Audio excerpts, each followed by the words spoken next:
महात्मा जी ने बड़ी सुंदर कथा सुनाई। कहा कभी कभी छोटे बच्चे वैद्य के दिए हुए कड़वे दवाई नहीं खाते। हम थोड़ी ही हैं कि सब खा जाएंगे, वैद्य जी हमको कड़वा कड़वा देते हम खा जाते। तो कड़वे दवाई नहीं खाते तो क्या करते, बड़ा उसको लड्डू बहुत पसंद था, तो लड्डू में दवाई डाल के दे दिया उसको बीच में। और बाद में माँ ने कहा अब करना पड़ता है, इसी से खाता है। पूछा बेटा खा लिया? हाँ मम्मी खा लिया, बीच में कोई कड़वा था बस उसको उगल दिया। वो क्या गोला गोला था, हे भगवान लड्डू खा गया उसको उगल दे। बोला हाँ हो गया।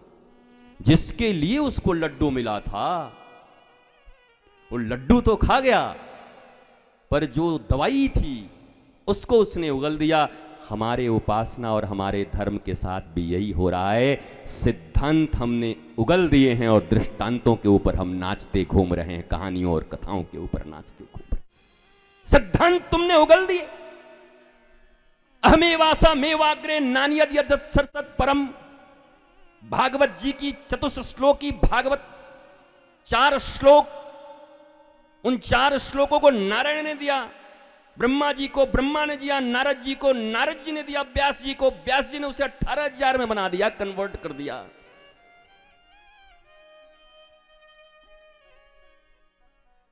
पुत्र वही है जो पिता के दी संपत्ति को बढ़ा दे, और शिष्य वही है जो गुरु के दिए संस्कार को और संस्कृति को बढ़ा दे, धर्म को बढ़ा दे। याद रखना, व्यास जी के पुत्र हैं सुखदेव जी, पर घर छोड़कर चले गए थे, संपत्ति जन्म लिया और घर छोड़कर चले गए। पीछे पीछे व्यास जी लौटे, अरे अरे बेटा, अरे अरे सुखदेव लौट आओ लौट आओ लौट आओ, बोला नीचे। परंतु वही पुत्र फिर वापस आ जाते हैं।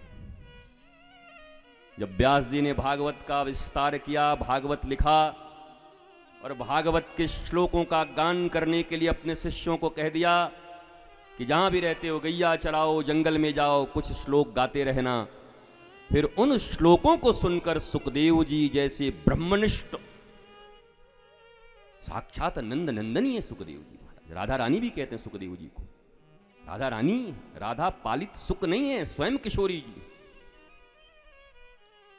और वो वापस आ जाते हैं पिता के घर में।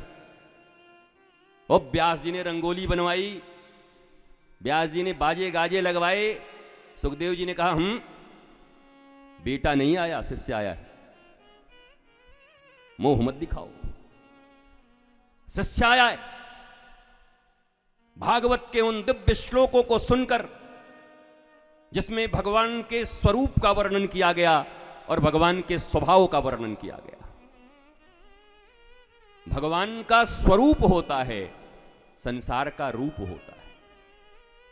रूप में जो जो आसक्त हैं एक दिन फतिंगे की तरह मरेंगे, जलेंगे, पर स्वरूप में जो स्थित है वो ज्ञान प्रदीप की तरह जल रहा है।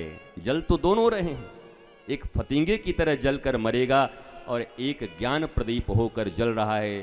स्वयं भी अंधकार में नहीं है और सारी दुनिया के भी अंधकार को मिटाकर रखा है। अब तुम समझ लेना कि तुम्हें क्या बनना है।